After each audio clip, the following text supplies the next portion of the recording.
Hi, ayan.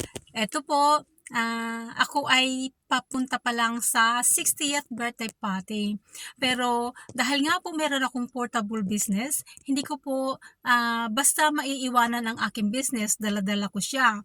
Ito po ang perks ng meron kang online business. So sa ngayon po, ang pinakamagandang business ay ang online business dahil nga po ang advantage ay dala mo siya kahit saan ka magpunta.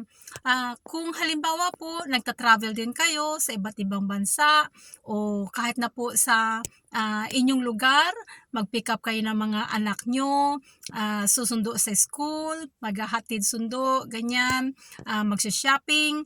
Ang business po, dala-dala nyo. Kaya basta meron lang kayong internet connection at meron kayong dala-dalang mobile phone at 'di ba dala naman natin lahat ang ating mobile phone kahit saan tayo magpunta dahil parte ng buhay natin 'yan.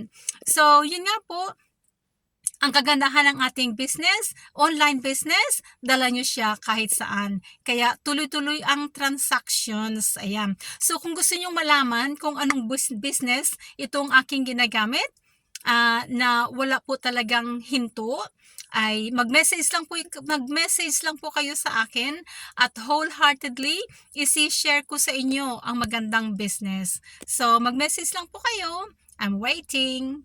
Bye.